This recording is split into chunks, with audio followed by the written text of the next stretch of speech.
ಹಕ್ಕಿಯವರ ಜ್ಞಾಪಕ ಚಿತ್ರಶಾಲೆ. ಹಕ್ಕಿಯ ಪಯಣ. ಹಕ್ಕಿ ಹಕ್ಕಿ ಎಲ್ಲಿಗೆ, ಪಯಣವೆಲ್ಲಿಗೆ? ಎಲ್ಲಿಗೆಂದರಲ್ಲಿಗೆ, ಹಳ್ಳದಿಂದ ತಿಟ್ಟಿಗೆ, ಹಳ್ಳಿಯಿಂದ ದಿಳ್ಳಿಗೆ, ದಿಳ್ಳಿಯಿಂದ ಹಳ್ಳಿಗೆ, ಅಲ್ಲಿಗಿಲ್ಲಿಗೆ. ಗೂಡಿನಿಂದ ಕಾಡಿಗೆ, ಕಾಡಿನಿಂದ ಗೂಡಿಗೆ, ನಾಡಿನಿಂದ ನಾಡಿಗೆ, ಬೀಡಿನಿಂದ ಬೀಡಿಗೆ, ಇಲ್ಲಿಗಲ್ಲಿಗೆ. ಹಕ್ಕಿ ಹಕ್ಕಿ ಕೆಲಸವೇನು, ರೆಕ್ಕೆ ದುಡಿಸಿ ಫಲಿತವೇನು? ಆಟ ಪಾಠ ಊಟವು, ಊಟ ಕಣ್ಣ ನೋಟವು, ಗಾಳಿಯೊಳು ಈಜಾಟವು, ಬಾನಿನ ತೇಲಾಟವು, ಬಾಯಿಗೆ ದೊರೆತು ದೂಟವು, ಕೊರಲ ಕೂಗು ಪಾಠವು, ಮನವು ಆಡಿದಾಟವು, ಚಣದ ಆಟವು. ಹಕ್ಕಿ ಹಕ್ಕಿ ಕಂಡುದೇನು, ಕಂಡು ನೀನುಂಡುದೇನು? ಸ್ವರ್ಗದಿಂದ ಭೂತಲ, ಶಾಂತಿಯಿಂದ ಗದ್ದಲ, ಸುರರು ಬೆಳೆದ ತೋಟವು, ದುರುಳರ ಮರುಳಾಟವು, ದೇವದೇವನುದ್ಯಾನ, ಮನಿಸ ಮಾಡಿದ ಹೈರಾಣ. ಹಕ್ಕಿ ಹಕ್ಕಿ ಹಾಡದಾವುದು, ರಾಗವಾವುದು, ಹಾಡಿದೆನೆ ಏನದು, ಹಾಡಲೆನಗೆ ಬಾರದು. ರಾಗವೆನಗೆ ಕಲಿಪರಾರು, ಕೇಳ್ವರಾರು, ಪೇಳ್ವರಾರು, ಕೊರಗ ನೆದೆಯೊಳಿಡುವರಾರು, ಸ್ವರವ ಕೊರಳೊಳು ಇಡುವರಾರು, ಮಿಡುವುದೇನೋ ಮನದೊಳು, ನುಡಿಯುವುದೇನೋ ಬಾಯೊಳು, ಕೂಗು ರಾಗವಪ್ಪುದೇನು, ಮಾತು ಗೀತೆ ಎಪ್ಪುದೇನು, ಇನಿದೋ ಕಟುವೋ ದನಿಯದೆಂತೋ, ಅಣಗಿರುವ ಕಡು ಮರ್ಮವೇನೋ, ಬ್ರಹ್ಮ ನಿರ್ಮಿತಿ ಅರ್ಥವ ತಿಮ್ಮಲಿಂಗನು ತಿಳಿಯುವ. ಯಾವ ಮನುಷ್ಯನಿಗೂ ತನ್ನ ಸ್ವಭಾವದಲ್ಲಿ ಏನು ಸೇರಿದೆ ಎಂಬುದನ್ನು ನಿಷ್ಕರ್ಷೆಯಾಗಿ ತಿಳಿದುಕೊಳ್ಳುವುದು ಅಸಾಧ್ಯವೆಂದು ನಾನು ಭಾವಿಸಿದ್ದೇನೆ. ನನ್ನ ಸ್ವಭಾವವನ್ನು ಕುರಿತು ನಾನು ಅನುಭವ ಪರೀಕ್ಷೆಯಿಂದ ಮಾತನಾಡಬಹುದಾದರೆ ಅದರಲ್ಲಿ 2 ಪ್ರವೃತ್ತಿಗಳು ಅಡಗಿಕೊಂಡಿವೆ. ಒಂದು ತೊಂಡುತನ, ಇನ್ನೊಂದು ಅಂಜುಬುರುಕತನ. ತೊಂಡುತನವೆಂದರೆ ಯಾವ ಜವಾಬ್ದಾರಿಯನ್ನೂ ತಗಲಿಸಿಕೊಳ್ಳದೆ ಮನಸ್ಸು ಬಂದಂತೆ ತಿರುಗುವುದು. ಅಂಜುಬುರುಕತನವೆಂದರೆ ಯಾವುದೋ ಒಂದು ಕಾರಣಕ್ಕೆ ವಿಧೇಯನಾಗಿರುವುದು. ಇವೆರಡೂ ಪರಸ್ಪರ ಪ್ರತಿಕೂಲಗಳಾದ ಪ್ರವೃತ್ತಿಗಳು. ಬಾಲ್ಯದಲ್ಲಿ ನನಗೆ ಬಾಲ್ಯದಿಂದ ಜೋಗಿಗಳು, ದಾಸಯ್ಯಗಳು, ಬೈರಾಗಿಗಳು, ಸನ್ಯಾಸಿಗಳು, ಫಕೀರರು ಇಂಥವರನ್ನು ನೋಡಿದಾಗ ನಾನು ಅವರಂತೆ ಎಂದಿಗೆ ನಿರುಪಾಧಿಕವಾಗಿ ತಿರುಗಾಡಿಯೇನು ಎನಿಸುತ್ತಿತ್ತು. ಬೋನಿನೊಳಗಣ ಗೋತಿಗಳಿಗೆ ಅನ್ನಿಸುವ ಹಾಗೆ. ಆ ಪರಿವ್ರಾಜಕ ಜೀವನದಲ್ಲಿ ನನಗೆ ಆಕರ್ಷಕವಾಗಿದ್ದದ್ದು ಅವರ ನಿಶ್ಚಿಂತತೆ. ಅವರು ರಾತ್ರಿಗೇನು, ನಾಳೆ ಎಲ್ಲಿ ಎಂದು ಕ್ಷಣ ಮಾತ್ರವೂ ಯೋಚಿಸುತ್ತಿದ್ದವರಲ್ಲ. ಯಾವುದೋ ಒಂದು ತತ್ವದಲ್ಲಿ ಸಂಪೂರ್ಣವಾದ ನಂಬಿಕೆ. ಆ ನಂಬಿಕೆ ದೃಢವಾಗಿದ್ದರಿಂದ ಸಂಪೂರ್ಣವಾದ ಧೈರ್ಯ ಮತ್ತು ನಿರಂಕುಶವಾದ ಮನೋವೃತ್ತಿ. ನನ್ನ ಅಂತರಂಗದಲ್ಲಿ ಸುಳಿದಾಡುತ್ತಿದ್ದದ್ದು ಆ ನಿಸ್ಸಂಸಾರದ ಮೇಲಣ ಉತ್ಸಾಹ. ನನಗೆ ಇದು ಅಷ್ಟು ಪ್ರಿಯವಾಗಿದ್ದ ನಾನು ಅದನ್ನು ಏಕೆ ಅವಲಂಬಿಸಲಿಲ್ಲ? ಅದು ಅಂಜುಬುರುಕತನ. ಅದರಲ್ಲಿ 2 ಅಂಶಗಳಿವೆ. ಮೊದಲನೆಯದು ಸಮಾಜ ಸಂಪ್ರದಾಯಗಳಲ್ಲಿ ಗೌರವ. ಎರಡನೆಯದು ದೇಹಕ್ಕೆ ಉಂಟಾಗಬಹುದಾದ ಕಷ್ಟಗಳ ಭೀತಿ. ನಾನು ಬಾಲ್ಯವನ್ನು ಸುಖದಲ್ಲಿ ಕಳೆದವನು, ಚೆನ್ನಾಗಿ ಊಟ ಮಾಡಿದವನು, ತಿಂಡಿ ತಿಂದವನು, ಮೆತ್ತನೆಯ ಹಾಸಿಗೆಯ ಮೇಲೆ ಮಲಗಿ ಬೆಚ್ಚಗೆ ಹೊದೆದು ನಿದ್ರಿಸಿದವನು. ನಾನು ಗ್ರಾಮೈಕ ರಾತ್ರಿಯಾಗಿ ಅಲೆಯುತ್ತಾ ಹೊರಟರೆ ಊಟ ಉಪಚಾರಗಳು ಹೇಗೆ, ಮಲಗಲು ಹಾಸಿಗೆ ತಲೆದಿಂಬುಗಳು, ಹೀಗೆ ಚಿಂತೆಗಳು ಬಂದು ಗೀತೆಯಲ್ಲಿ ಹೇಳಿರುವಂತೆ ಕಾಯಕ್ಲೇಶ ಭಯ ನನಗೆ ಉಂಟಾಯಿತು. ಸಂಸಾರದ ಹೆದರಿಕೆ ಪರಿಸರ ಪ್ರಭಾವದಿಂದ ಬಂದಿತು. ನಾನು ಪ್ರಬುದ್ಧನೆನಿಸಿಕೊಂಡ ಮೇಲೆ ನನ್ನ ಹಿರಿಯರು ನನಗೆ ತಕ್ಕಷ್ಟು ಸ್ವಾತಂತ್ರ್ಯ ಕೊಟ್ಟಿದ್ದರು. ಆದರೂ ಹೇಗೋ ಸಾಕ್ರೆಟೀಸನ ಸಂವಾದಗಳು ಮೊದಲಾದ ಗ್ರಂಥಗಳ ಪ್ರಭಾವದಿಂದಲೋ ಏನೋ ಸಮಾಜ ಸಂಪ್ರದಾಯಗಳು ಗೌರವಾರ್ಹಗಳೆಂದು ನನ್ನ ಮನಸ್ಸಿನಲ್ಲಿ ನಂಬಿಕೆ ದೃಢಪಟ್ಟಿತ್ತು. ಗೋದಾವರಿ ಬ್ರಾಹ್ಮಣರು. ಸುಮಾರು 60 ವರ್ಷಗಳ ಹಿಂದೆ ಗೋದಾವರಿ ಪ್ರಾಂತದಲ್ಲಿ ನದಿ, ಕಾಲುವೆ, ನೀರಾವರಿಗಳು ಹೆಚ್ಚಾಗಿರಲಿಲ್ಲ. ದೇಶದ ಬಹುಭಾಗ ಬೆಂಡಾಗಿತ್ತು. ಆ ಪ್ರಾಂತದ ಬ್ರಾಹ್ಮಣ ತಂಡಗಳು ರಾಮೇಶ್ವರ ಯಾತ್ರೆ, ತಿರುಪತಿ ಯಾತ್ರೆ ಮೊದಲಾದ ವ್ಯಾಜದಿಂದ ದಕ್ಷಿಣ ದೇಶಕ್ಕೆ ಪದೇ ಪದೇ ಬರುತ್ತಿದ್ದರು. ಆ ಬ್ರಾಹ್ಮಣರೆಲ್ಲ ನಿಯಮ ನಿಷ್ಠೆಯುಳ್ಳವರು. ಮುಳಬಾಗಲಿನ ಶ್ರೀಮದ್ ಆಂಜನೇಯ ಸ್ವಾಮಿ ದೇವಾಲಯದ ಮುಂಭಾಗಕ್ಕೆ ಅಂಟಿಕೊಂಡಂತೆ ತವ್ವಾ ಎಂಬ ವೈಶ್ಯ ಧರ್ಮಿಷ್ಠರು ಕಟ್ಟಿಸಿದ್ದ ಒಂದು ಸತ್ರವಿತ್ತು. ಆ ಊರಿಗೆ ಬಂದ ಗೋದಾವರಿ ಬ್ರಾಹ್ಮಣರು ಸಾಮಾನ್ಯವಾಗಿ ಈ ಸತ್ರದಲ್ಲಿ ಬಿಡಾರ ಮಾಡುತ್ತಿದ್ದರು. ಗೋದಾವರಿ ಬ್ರಾಹ್ಮಣರು ಬಹುಮಟ್ಟಿಗೆ ಪಾದಚಾರಿಗಳು. ನಮ್ಮ ಕಾಲದಲ್ಲಿ ವಿನೋಬಾ ಭಾವೆಯವರ ಪ್ರಯಾಣ ಪ್ರಸಿದ್ಧವಾಗಿದೆ. ಆದರೆ 60 ವರ್ಷಗಳ ಹಿಂದೆ ಪಾದ ಸಂಚಾರವೇ ಸಾಮಾನ್ಯವಾಗಿದ್ದ ಪ್ರಯಾಣ ಕ್ರಮ.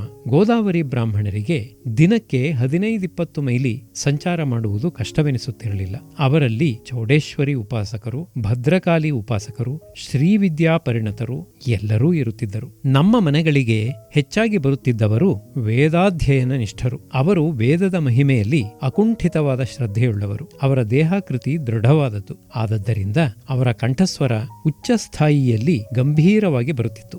ಆ ಬ್ರಾಹ್ಮಣರು ಮನೆಗೆ ಬಂದು, ಇದು ಬ್ರಾಹ್ಮಣರ ಮನೆ ತಾನೆ, ಇಲ್ಲಿ ನಮಗೆ ಭೋಜನ ಕೊಡಲು ಅನುಕೂಲ ಉಂಟೆ ಎಂದು ಕೇಳಲು ಸಂಕೋಚ ಪಡುತ್ತಿರಲಿಲ್ಲ. ಮನೆಯ ಯಜಮಾನನಾದರೋ ಅಂಥ ಪ್ರಶ್ನೆಯನ್ನು ಒಂದು ಪರಮಾನುಗ್ರಹವೆಂದು ಭಾವಿಸಿ ಅವಶ್ಯ ದಯಮಾಡಬೇಕು ಎನ್ನುತ್ತಿದ್ದ.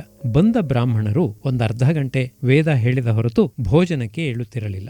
ಅವರ ಭೋಜನ ಪರಿಠವಣೆ ಹೆಚ್ಚು ಕಷ್ಟ ಕೊಡತಕ್ಕದ್ದೂ ಆಗಿರಲಿಲ್ಲ. ಅವರಿಗೆ ಬೇಕಾಗಿದ್ದದ್ದು ಅನ್ನ, ತೊವ್ವೆ, ಖಾರವಾಗಿ ಹುಳಿ, ಪಪ್ಪು ದಪ್ಪಳಂ, ಗೊಜ್ಜು ಅಥವಾ ಚಟ್ನಿ, ಕೈತುಂಬ ತುಪ್ಪ, ಒಂದಿಷ್ಟು ಮಜ್ಜಿಗೆ. ನಮ್ಮ ದೇಶದ ಸಾರನ್ನು ಎಲೆಯ ಹತ್ತಿರ ತಂದರೆ ಜಬ್ಬುಲೇದಂಡಿ, ರೋಗ ಇಲ್ಲ ಸ್ವಾಮಿ ಎನ್ನುತ್ತಿದ್ದರು. ತಿಳಿಸಾರು ಏನಿದ್ದರೂ ಕಾಯಿಲೆ ಅವರಿಗೆ. ಇದು ಅವರ ಕಲ್ಪನೆ. ತರಕಾರಿ ಭಕ್ಷ್ಯಗಳನ್ನು ಅವರು ಬೇಡವೆನ್ನುತ್ತಿರಲಿಲ್ಲ. ಅವರಿಗೆ ಮುಖ್ಯವಾಗಿ ಬೇಕಾಗಿದ್ದದ್ದು ಅಶನ, ಪಪ್ಪು ದಪ್ಪಳಂ, ಅಭಿಘೃತ. ರಾತ್ರಿ ಅವರು ಊಟ ಮಾಡುತ್ತಿರಲಿಲ್ಲ. ನಿಶ್ಚಿಂತತೆ. ಸಾಮಾನ್ಯವಾಗಿ ಬೆಳಗ್ಗೆ 5 ಗಂಟೆಯಿಂದ 8-9ರವರೆಗೆ ಪ್ರಯಾಣ, ಸಂಜೆ 4ರಿಂದ 7ರವರೆಗೆ ಪ್ರಯಾಣ. ಹೀಗೆ ದಿನಕ್ಕೆ 5-6 ಗಂಟೆಗಳ ಕಾಲ ಪ್ರಯಾಣದಲ್ಲಿ ಕಳೆಯುತ್ತಿತ್ತು.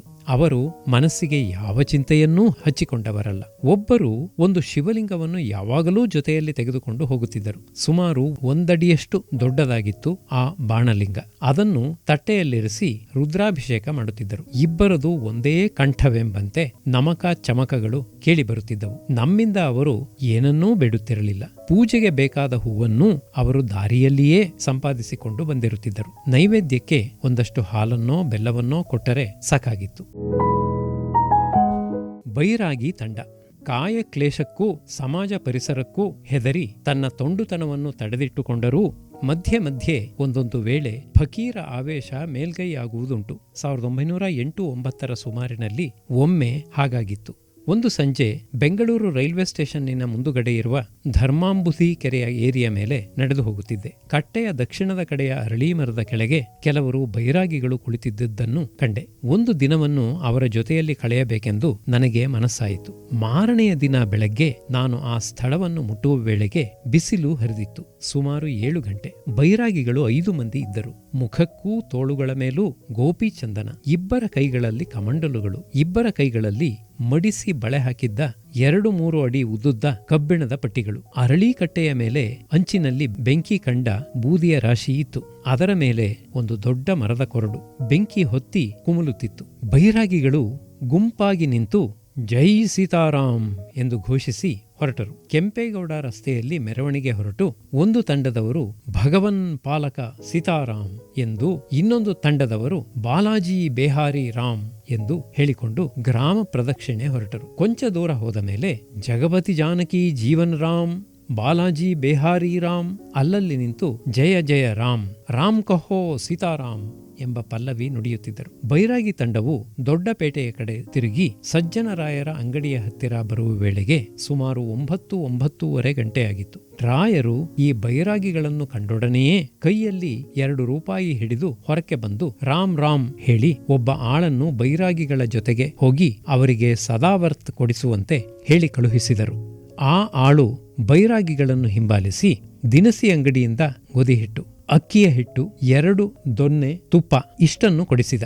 ಮಾಂಧಾತನ ಅಂಗಡಿಯ ಬಳಿ ಬಂದಾಗ ಆತ ಸಿಹಿ ತಿಂಡಿ ಕಟ್ಟಿಸಿಕೊಟ್ಟ. ಮಾರ್ಕೆಟ್ ಬಳಿ ಬೈರಾಗಿಗಳು ಕೊಂಚ ಉಪ್ಪು ಮೆಣಸಿನಕಾಯಿ ಕೊಂಡರು, ಅವರಿವರು ಕೊಟ್ಟಿದ್ದ ಪುಡಿಕಾಸುಗಳಿಂದ. ಬೈರಾಗಿಗಳು ರಾಣಾಸಿಂಗ್ ಪೇಟೆಯನ್ನು ಹಾದು ಅರಳೆಪೇಟೆ ಸೇರಿ ಅಲ್ಲಿಂದ ರೈಲ್ವೆ ಸ್ಟೇಷನ್ ಕಡೆ ತಿರುಗಿ ಅರಳಿಕಟ್ಟೆಗೆ ಬಂದರು. ಅಲ್ಲಿ ಮತ್ತೆ ಜೈ ಸೀತಾರಾಮ್. ಅವರ ಪೈಕಿ ಇಬ್ಬರು ಗೋಧಿಯ ಹಿಟ್ಟನ್ನು ಕಲಸಿ ಅದರ ಮೇಲೆ ಒಂದು ಒದ್ದೆ ಬಟ್ಟೆ ಹಾಕಿ ಬೆಂಕಿಯನ್ನು ಸರಿಮಾಡ ಹೊರಟರು. 3 ಉತ್ತರ ಪಾರ್ಶ್ವದ ಮಂಟಪದ ಮುಂದಿನ ಕೊಳಕ್ಕೆ ಧುಮುಕಿ ಈಜಿ ಸ್ನಾನ ಮಾಡಿ ಬಂದರು. ಭಸ್ಮಧಾರಣ ಮಾಡಿದರು. ಇವರು ಮೊದಲೇ ನೆನೆಸಿಟ್ಟಿದ್ದ ಗೋಧಿ ಹಿಟ್ಟಿಗೆ ಉಪ್ಪು ಮೆಣಸಿನಕಾಯಿ ತುಪ್ಪ ಹಾಕಿ ಕಲಸಿ ರೊಟ್ಟಿ ತಟ್ಟಲು ಕುಳಿತರು. ಮೊದಲಿನ ಇಬ್ಬರು ಆ ವೇಳೆಗೆ ಸ್ನಾನ ಮುಗಿಸಿಕೊಂಡು ಬಂದರು. ರೊಟ್ಟಿ ಸುಟ್ಟಿದ್ದಾಯಿತು. 5 ಕೈ ತೊಳೆದುಕೊಂಡು ತುಳಸೀಮಣಿಯ ಜಪಸರಗಳನ್ನು ಹಿಡಿದು ಕುಳಿತರು. ಆಚಮನ ಮಾಡಿದರು. ಏನೇನೋ ಮಂತ್ರ ಹೇಳಿ ಸೂರ್ಯನಿಗೆ ಕೈ ಮುಗಿದರು. ಅರ್ಘ್ಯ ಕೊಟ್ಟರು. ಅದಾದ ಬಳಿಕ ರೊಟ್ಟಿಗಳನ್ನೂ ತುಪ್ಪವನ್ನೂ ಮಿಠಾಯಿ ತುಣುಕುಗಳನ್ನೂ ತಮಗೆ ಬೇಕಾದಷ್ಟು ಭುಜಿಸಿದರು. ಮಧ್ಯೆ ಮಧ್ಯೆ ಹರೇ ರಾಮ್, ಜಯ ಜಯ ರಾಮ್ ಕೊಂಚ ಮಾತನಾಡಿಕೊಳ್ಳುತ್ತಿದ್ದರು. ಬಹುಶಃ ಹಿಂದಿ ಭಾಷೆಯಲ್ಲಿ. ಅವರ ಹತ್ತಿರ ಹೋಗುವುದಕ್ಕೆ ನನಗೆ ಭಯ. ಅವರು ಭೋಜನೋಪಕ್ರಮ ಮಾಡುವ ವೇಳೆಗೆ 1 ಗಂಟೆ ಆಗಿರಬಹುದು. ನಾನು ಚಿಕ್ಕಪೇಟೆಗೆ ಬಂದು ನನ್ನ ಮಿತ್ರ ಅಪ್ಪಣ್ಣನವರ ಮನೆಯಲ್ಲಿ ಊಟ ಮಾಡಿ ಅವಸರವಾಗಿ ಅರಳಿಕಟ್ಟೆಗೆ ಹಿಂತಿರುಗಿ ಬಂದೆ. ಸುಮಾರು 3 ಗಂಟೆ ಆಗಿತ್ತು. ಬೈರಾಗಿಗಳು ನೆರಳಿನಲ್ಲಿ ಮಲಗಿ ನಿದ್ರಿಸುತ್ತಿದ್ದರು. 4 ಗಂಟೆಯ ವೇಳೆಗೆ ಅವರು ಮೇಲಕ್ಕೆದ್ದು ಮುಖ ಪ್ರಕ್ಷಾಳನ ಪಾದ ಪ್ರಕ್ಷಾಳನ ಮಾಡಿಕೊಂಡು ಬಂದು ಸುತ್ತಮುತ್ತ ಎಲ್ಲೋ ಬಚ್ಚಿಟ್ಟಿದ್ದ ಮಣ್ಣಿನ ಚಿಲುಮೆಗಳನ್ನು ಹೊರತೆಗೆದರು. ತೆಂಗಿನ ಜುಂಗನ್ನು ಸಿದ್ಧಪಡಿಸಿಟ್ಟುಕೊಂಡು ತಮ್ಮ ಅಂಗೈಯಲ್ಲಿ ಏನೋ ಒಂದು ವಸ್ತುವನ್ನಿಟ್ಟುಕೊಂಡು ನಶ್ಯ ತಿಕ್ಕುವಂತೆ ಅದನ್ನು ತಿಕ್ಕುತ್ತಿದ್ದರು. ಅದು ಬಹುಶಃ ಗಾಂಜಾ. ಚಿಲುಮೆಗೆ ಬೆಂಕಿ ಸೇರಿಸಿ ಅದು ಹದಕ್ಕೆ ಬಂದ ಬಳಿಕ ಅದರಲ್ಲಿ ಗುಳಿಗೆಯನ್ನು ಹಾಕಿ ಚಿಲುಮೆಯ ಬುಡಕ್ಕೆ ಒದ್ದೆ ಬಟ್ಟೆಯನ್ನು ಸುತ್ತಿ ಬಟ್ಟೆಯ ಮೂಲಕ ಗಾಂಜಾ ಸೇವನೆಯನ್ನು ಆರಂಭಿಸಿದರು. ನಾನು ಕೊಂಚ ಹೊತ್ತಾದ ಮೇಲೆ ಅಲ್ಲಿಂದ ಹಿಂದಿರುಗಿದೆ. ಗಾಂಜಾ ಭಂಗಿ ಸೇವನೆ ಮಾಡುವವರ ಸಾಮೀಪ್ಯ ಸಂಜೆಯಾದ ಮೇಲೆ ಅಪಾಯಕರ ಎಂದು ಕೇಳಿದ್ದೆ. ಬೈರಾಗಿಗಳು ಯಾವ ಊರಿನಲ್ಲಿಯೂ 1-2 ದಿನಕ್ಕೆ ಹೆಚ್ಚಾಗಿ ನಿಲ್ಲುವವರಲ್ಲ. ಬೆಂಗಳೂರಿಂದ ಅವರು ತಿರುಪತಿಯ ಕಡೆಗೋ ರಾಮೇಶ್ವರದ ಕಡೆಗೋ ನಡೆಯುವುದು ವಾಡಿಕೆಯಂತೆ. ಅವರಲ್ಲಿ ಹಳಬರಾದವರಿಗೆ ತಿಳಿದಿರುತ್ತದೆ ತಮ್ಮ ಹಿರಿಯರಿಂದ ಯಾವ ಊರಿನಲ್ಲಿ ಸದಾವರ್ತ ಸಿಕ್ಕುತ್ತದೆ, ವಸತಿಯ ಅನುಕೂಲವಿದೆ ಎಂಬುದು. ಅದರಂತೆ ಅವರು ತಮ್ಮ ದಾರಿಯನ್ನು ಗೊತ್ತು ಮಾಡಿಕೊಂಡಿರುತ್ತಾರೆ. ನನ್ನ ಯೋಜನೆಗಳು ಹೀಗೆ ನನಗೆ ಬಾಲ್ಯದಲ್ಲಿ ದೊರೆತ ಯಾತ್ರಿಕರು, ಬೈರಾಗಿಗಳು, ಗೋಸಾಯಿಗಳು ಇಂಥವರ ಸಹವಾಸವೇ ನನ್ನ ತೊಂಡುತನಕ್ಕೆ ಪ್ರೋತ್ಸಾಹವಾಗಿದ್ದಿರಬೇಕು. ಆ ತೊಂಡುತನವನ್ನು ನಿಶ್ಚೇಷ್ಟವಾಗಿ ಮಾಡಿದ್ದು ಮದುವೆ. ನನಗೆ ಮದುವೆಯಾದಾಗ ವಯಸ್ಸು 15-16. ನಾನು ಹೈಸ್ಕೂಲಿನ 5ನೇ ಫಾರ್ಮಿನಲ್ಲಿದ್ದೆ. ಗೊರೂರು ರಾಮಸ್ವಾಮಿ ಅಯ್ಯಂಗಾರ್ಯರು ತಮ್ಮ ಮದುವೆಯ ಕಥೆಯನ್ನು ನನಗೆ ಒಂದು ಸಾರಿ ಹೇಳಿದರು. ಅವರ ತಂದೆಯೂ ಹೆಣ್ಣಿನ ತಂದೆಯೂ ಸ್ನೇಹಿತರು. ತಮ್ಮಲ್ಲೇ ಮಾತನಾಡಿಕೊಂಡು ಲಗ್ನ ನಿಷ್ಕರ್ಷೆ ಮಾಡಿ ಅದಕ್ಕೆ ಬೇಕಾದದ್ದನ್ನೆಲ್ಲ ಅಣಿ ಮಾಡಿಕೊಂಡು ಆಮೇಲೆ ಸಂಗತಿಯನ್ನು ಹೊರಪಡಿಸಿದರಂತೆ. ರಾಮಸ್ವಾಮಿ ಅಯ್ಯಂಗಾರ್ಯರು ಯೋಚನೆ ಮಾಡಬೇಕು ಎಂದಾಗ ಅವರ ತಾಯಿ, ಮಾಡಿಟ್ಟಿರುವ ಹೋಳಿಗೆ ಭಕ್ಷ್ಯಗಳೆಲ್ಲ ಮುಗ್ಗಿ ಹೋಗುತ್ತವೆ, ಆದದ್ದರಿಂದ ಬೇಗ ಮದುವೆಯಾಗಿ ಬಿಡಬೇಕು ಎಂದು ಒತ್ತಾಯಪಡಿಸಿದರಂತೆ. ನನಗಾದದ್ದು ಹಾಗೆಯೇ. ನನ್ನ ನಕ್ಷತ್ರಕ್ಕೆ ಮಾವನಿಲ್ಲದ ಮನೆ ಸರಿಯಂತೆ. ಆ ಕಡೆ ಹುಡುಗಿಯ ತಂದೆ ಹೋದ ವರ್ಷದೊಳಗಾಗಿ ಕನ್ಯಾದಾನ ಮಾಡತಕ್ಕದ್ದೆಂದು ವ್ರತ ಮಾಡಿಕೊಂಡಿದ್ದರಂತೆ. ಇಂಥ ಸದವಕಾಶವನ್ನು ಕಳೆದುಕೊಂಡರೆ ಬೇರೆ ತಂದೆಯಿಲ್ಲದ ಹುಡುಗಿಯನ್ನು ಹುಡುಕುವುದು ಪ್ರಯಾಸವೆಂದು ನನ್ನ ಹಿರಿಯರು ನಿಶ್ಚಯಿಸಿದರು. ಹೀಗಾಗಿ ನನ್ನ ತೊಂಡುತನದ ಯೋಜನೆಗಳು ಮೂಲೆಗೆ ಬಿದ್ದವು. ಆ ಯೋಜನೆಗಳಲ್ಲಿ 2 ಹೇಳುತ್ತೇನೆ. ಶರದಾಕಾಶ ವೀಕ್ಷಣ. ಹೀಗೆಂದರೆ ಶರದೃತುವಿನಲ್ಲಿ ಆಕಾಶವನ್ನು ನೋಡುವ ಸಂತೋಷದ ಅನುಭವ. ಇದಕ್ಕಾಗಿ 4-5 ಸ್ನೇಹಿತರು ಬೆಂಗಳೂರಿನಿಂದ ಎತ್ತಿನ ಗಾಡಿಗಳಲ್ಲಿಯೂ ಕಾಲು ನಡಿಗೆಯಿಂದಲೂ ಪ್ರಯಾಣ ಮಾಡತಕ್ಕದ್ದು. ಒಂದು ಗಾಡಿಯಲ್ಲಿ ಅಡಿಗೆಗೆ ಬೇಕಾದ ಸಾಮಾನು, ಸೌದೆ, ಸೀಮೆಎಣ್ಣೆ, ದೇಖೀಲು. ಇನ್ನೊಂದು ಗಾಡಿಯಲ್ಲಿ ಅವಲಕ್ಕಿ, ಹುರಿಟ್ಟು, ಪುಳ್ಳಂಗಾಯುಂಡೆ, ಚಕ್ಕುಲಿ, ಕೋಡುಬಳೆ ಇತ್ಯಾದಿ ಫಲಾಹಾರ ಸಾಮಗ್ರಿ ಡಬ್ಬಿಗಳು ಮತ್ತು ಸಣ್ಣ ಸಣ್ಣ ಹಾಸಿಗೆಗಳು. 3ನೆಯ ಗಾಡಿಯಲ್ಲಿ ದಪ್ಪನೆಯ ಜಮಖಾನೆ ಹಾಸಿ ನಡಿಗೆಗೆ ಸಿದ್ಧವಾಗಿಲ್ಲದವರು ಕೂಡತಕ್ಕದ್ದು. ಬೆಳಗ್ಗೆ 5 ಗಂಟೆಗೆ ಗಾಡಿ ಕಟ್ಟಿ ಹೊರಡತಕ್ಕದ್ದು. ನಾವು ಮುಖವನ್ನು ಆಕಾಶದ ಕಡೆಗೆ ತಿರುಗಿಸಿ ಅದರ ಸ್ವಚ್ಛ ನೀಲಿಮೆಯನ್ನು ನೋಡಿಕೊಂಡು ಆನಂದಿಸುತ್ತಾ, ಹರಟೆ ಹೊಡೆಯುತ್ತಾ, ಹಾಡು ಪದ್ಯ ಹೇಳಿಕೊಳ್ಳುತ್ತಾ 8 ಗಂಟೆಯವರೆಗೂ ನಡೆಯುವುದು. ಕೊಳವನ್ನೋ ಕೆರೆಯನ್ನೋ ಕಂಡಾಗ ಅಲ್ಲಿ ಗಾಡಿ ನಿಲ್ಲಿಸಿ ಅಡಿಗೆ ಮಾಡಿಕೊಳ್ಳುವುದು. ಹಾಲು ಮೊಸರುಗಳನ್ನು ಸಮೀಪದ ಹಳ್ಳಿಗಳಿಂದ ತರುವುದು. ಭೋಜನಾನಂತರ 4 ಗಂಟೆಯವರೆಗೂ ವಿಶ್ರಮಿಸಿಕೊಳ್ಳುವುದು. ಅನಂತರ ಚಕ್ಕುಲಿ ಕೋಡುಬಳೆಗಳನ್ನು ಮೆಲ್ಲುತ್ತಾ ಸಂಜೆ ತೀರಾ ಕತ್ತಲಾಗುವವರೆಗೂ ನಡೆಯುವುದು. ದಾರಿಯಲ್ಲಿ ಅಲ್ಲಲ್ಲಿ ಗುಡಿಗಳಿಗೆ ಹೋಗುವುದು, ಮಠಗಳಿಗೆ ಹೋಗುವುದು, ಊರಿನ ವಿದ್ಯಮಾನಗಳನ್ನು ತಿಳಿದುಕೊಳ್ಳುವುದು. ಹೀಗೆ ದಿನಕ್ಕೆ 5-6 ಗಂಟೆಗಳಂತೆ ಪ್ರಯಾಣ ಮಾಡಿದರೆ 1 ವಾರದೊಳಗಾಗಿ ಮುಳಬಾಗಿಲನ್ನು ತಲುಪಬಹುದು. ಬೆಂಗಳೂರಿನಿಂದ 60 ಮೈಲಿ. ಅಲ್ಲಿ 2-3 ದಿನವಿದ್ದು ಬಂದ ಕ್ರಮದಲ್ಲಿಯೇ ಹಿಂದಿರುಗುವುದು. ಒಟ್ಟು 15 ದಿನದ ಪ್ರಯಾಸ. ಈ ಯೋಜನೆಯನ್ನು ಸ್ನೇಹಿತರಲ್ಲಿ ಹೇಳಿದೆ. ಅವರು ನಕ್ಕು, ಬಹು ಚೆನ್ನಾಗಿದೆ, ಅದಕ್ಕೇನು ಕಷ್ಟ ಎಂದರೆ ಹೊರತು ಒಂದು ಬೆಟ್ಟನ್ನು ಮುಂದಿಟ್ಟವರಲ್ಲ. ಅವರ ಮನಸ್ಸುಗಳಲ್ಲಿ ಇದೊಂದು ಹಾಸ್ಯ ವಿಷಯವೆನಿಸಿರಬೇಕು. ನನ್ನ ಈಗಿನ ಸ್ಥಿತಿಯಲ್ಲಿ ಆ ಯೋಜನೆಯನ್ನು ಪುನರುಜ್ಜೀವನ ಮಾಡುವ ಸಾಹಸ ಮಾಡಿಲ್ಲ. ಸುಲಭ ತೀರ್ಥಯಾತ್ರೆ. ಈ ಯೋಜನೆಗೆ ನನ್ನ ಭಾವನವರೂ ಒಪ್ಪಿದ್ದರು. ಇದು ನಮಗಿಬ್ಬರಿಗೂ ಕಳತ್ರ ವಿಯೋಗವಾದ ಮೇಲೆ ಬಂದ ಯೋಚನೆ. ನಾವಿಬ್ಬರೂ ಮಾಡಿಕೊಳ್ಳಬೇಕಾದ ಸಿದ್ಧತೆ ಹೀಗೆ. ಒಬ್ಬೊಬ್ಬರು ಒಂದೊಂದು ತೆಳ್ಳನೆಯ ಸಣ್ಣ ಜಮಖಾನೆಯನ್ನು ಮಡಿಸಿ ಎಡ ಹೆಗಲ ಮೇಲೆ ಹಾಕಿಕೊಳ್ಳತಕ್ಕದ್ದು. ಅದರ ಮೇಲೆ ಒಂದು ಹಸಿಬೆ ತಿತ್ತಿ, ಬಳೆಗಾರರು ತಗಲಿ ಹಾಕಿಕೊಳ್ಳುತ್ತಿದ್ದ ಹಾಗೆ. ಆ ತಿತ್ತಿಯ ಒಂದು ಭಾಗದಲ್ಲಿ ಒಂದು ಶಾಲು, 2 ಪಂಚೆಗಳು, 2 ಸಣ್ಣ ಪಂಚೆಗಳು ಅಥವಾ ಟವಲುಗಳು, 1 ಪಂಚಪಾತ್ರೆ, ಅದರಲ್ಲಿ ವಿಭೂತಿ ಡಬ್ಬಿ ಮತ್ತು ಜಪಸರ, 2-3 ಪೆನ್ಸಿಲ್ ಕಡ್ಡಿಗಳು, 1 ಪಂಚಾಂಗ ಅಥವಾ ಡಯರಿ, ಒಂದು ಚಾಕು, ಒಂದು ಸಣ್ಣ ನೋಟ್ಬುಕ್ಕು, ತಿತ್ತಿಯ ಇನ್ನೊಂದು ಭಾಗದಲ್ಲಿ ಒಂದು ಅವಲಕ್ಕಿ ಗಂಟು, ಒಂದು ಹುರುಟ್ಟಿನ ಗಂಟು, ಒಂದು ಬೆಲ್ಲದಚ್ಚು, ಒಂದು ಒಣಕೊಬ್ಬರಿ ಗಿಟಕು, ಒಂದು ಪಾವಿನಷ್ಟು ಹುರಿದ ನೆಲಗಡಲೆಕಾಯಿ ಪೊಟ್ಟಣ, ಇನ್ನೂ ಏನಾದರೂ ಹುರಿಗಾಳು, ಕೊಡುಬಳೆ ಮೊದಲಾದ ಕುರುಕು ತಿಂಡಿಗಳು, ಒಂದು ಡಬ್ಬ ತ್ರಿಫಲಾ ಚೂರ್ಣ, ಒಂದು ಡಜನ್ ಕ್ವಿನೈನ್ ಗುಳಿಗೆಗಳು, ಒಂದು ಸಣ್ಣ ವ್ಯಾಸಲಿನ್ ಡಬ್ಬಿ, ಒಂದು ಮೋಂಬತ್ತಿ, ಒಂದು ದೀಪದ ಕಡ್ಡಿ ಪೆಟ್ಟಿಗೆ. ಈ ಸಾಮಾನುಗಳು ಇರತಕ್ಕದ್ದು. ನನ್ನ ಭಾವನ ತಿಥಿಯಲ್ಲಿ ಒಂದು ಉಪ್ಪು ಪುಡಿಯ ಡಬ್ಬಿ ಹೆಚ್ಚಾಗಿರಬೇಕಾದದ್ದು. ನಾವು ಬನೀನು ಧರಿಸಿ ಅದರ ಒಳಜೇಬಿನಲ್ಲಿ 20-25 ರೂಪಾಯಿ ಇಟ್ಟುಕೊಳ್ಳತಕ್ಕದ್ದು. ತಲೆಗೆ ಒಂದು ಸಣ್ಣ ಪಂಚೆ ಲಪ್ಪಟ್ಟೆ, ಕಾಲಿಗೆ ಚಪ್ಪಲಿ, ಒಂದು ಕೈಯಲ್ಲಿ ಉಗ್ಗ ಕಟ್ಟಿದ ತಂಬಿಗೆ, ಅದು ಮೊಣಕೈಯಿಂದ ನೇತು ಹಾಕಿಕೊಳ್ಳಲು ಅನುಕೂಲವಾಗಿರಬೇಕು. ಇನ್ನೊಂದು ಕೈಯಲ್ಲಿ ಕಟ್ಟಿಗೆ, ಅದು ಊರುಗೋಲೂ ಆಗಿರಬೇಕು, ಭಯೋತ್ಪಾದಕವೂ ಆಗಿರಬೇಕು. ಇಷ್ಟು ಸಿದ್ಧತೆ ಮಾಡಿಕೊಂಡು ಜೈ ಪರಮೇಶ್ವರ ಬೆಂಗಳೂರಿನಿಂದ ಮೊದಲು ಹಿಂದೂಪುರಕ್ಕೆ ಹೋಗತಕ್ಕದ್ದು. ಅಲ್ಲಿ ರೈಲಿನಿಂದ ಇಳಿದು ಮುಂದಿನ ಪ್ರೋಗ್ರಾಂ. ಎಲ್ಲಿ ಪ್ರಸಿದ್ಧ ದೇವಾಲಯ, ಎಲ್ಲಿ ರಥೋತ್ಸವ, ಎಲ್ಲಿ ಸಂತರ್ಪಣೆ, ಇದನ್ನು ವಿಚಾರಿಸಿಕೊಂಡು ರೈಲಿನಲ್ಲಂದರೆ ರೈಲಿನಲ್ಲಿ, ಬಸ್ಸಿನಲ್ಲಂದರೆ ಬಸ್ಸಿನಲ್ಲಿ, ಕಾಲುನಡಿಗೆಯಿಂದ ಎಂದರೆ ಕಾಲುನಡಿಗೆಯಿಂದ ಮುಂದಿನ ಮಜಲಿಗೆ ಹೋಗತಕ್ಕದ್ದು. ಮೊದಲೇ ಗೊತ್ತಾದ ನಿರ್ಬಂಧದ ಕಾರ್ಯಕ್ರಮ ಏನಿಲ್ಲ. ನಾವು ಮಾಡಿಕೊಂಡ ನಿಯಮಗಳು 4. 1. ತಿತ್ತಿಯಲ್ಲಿನ ತಿಂಡಿಗಳನ್ನು ಹೆಚ್ಚಾಗಿ ತಿನ್ನತಕ್ಕದ್ದಲ್ಲ, ಅವಶ್ಯವಾದಾಗ ಮಾತ್ರ ಉಪಯೋಗಿಸತಕ್ಕದ್ದು. 2. ಚೀಲದ ಭಾರವನ್ನು ಹೆಚ್ಚು ಮಾಡತಕ್ಕದ್ದಲ್ಲ. 3. ಎಲ್ಲದರಲ್ಲೂ ಮಿತವಾಗಿರಬೇಕು. ಹಣವನ್ನು ಹಿಡಿತದಿಂದ ಉಪಯೋಗಿಸಬೇಕು. 4. ಬ್ರಾಹ್ಮಣರ ಮನೆಯಲ್ಲಿ ಊಟ ಮಾಡಬೇಕು. ಅವರು ಯಾರೆಂದರೂ ಸರಿಯೇ. ನನ್ನ ಭಾವಂದಿರು ಈ ವಿಷಯದಲ್ಲಿ ಒಂದು ಕಟ್ಟಲೆಯ ಕವಿತ್ವ ಮಾಡಿದ್ದರು. ಎಲ್ಲಿ ಎಲ್ಲಿ ತೋರಣ, ಅಲ್ಲಿ ಅಲ್ಲಿ ಹೂರಣ, ಕರೆದರೂ ಸರಿ ಬಿಟ್ಟರೂ ಸರಿ, ನಡಿಯಲ್ಲಿಗೆ ಹೋಗೋಣ. ರಾತ್ರಿ ಹೊತ್ತು ಭೋಜನವಿಲ್ಲ. ಕ್ಷುತ್ತು ಇದ್ದರೆ ಆ ಊರಿನ ಗುಡಿಯ ದೇವರ ಪ್ರಸಾದ ಬಾಳೆಹಣ್ಣು ಅಥವಾ ರಸಾಯನ ಆಗಬಹುದು. ತೆಂಗಿನ ಹೋಳು ಪ್ರಸಾದ ದೊರೆತರೆ ಕೊಬ್ಬರಿಯನ್ನು ಚಾಕುವಿನಿಂದ ಚೂರು ಚೂರಾಗಿ ಕತ್ತರಿಸಿ 2 ದಿನಕ್ಕೆ ದಾಸ್ತಾನಿರಿಸಿಕೊಳ್ಳತಕ್ಕದ್ದು.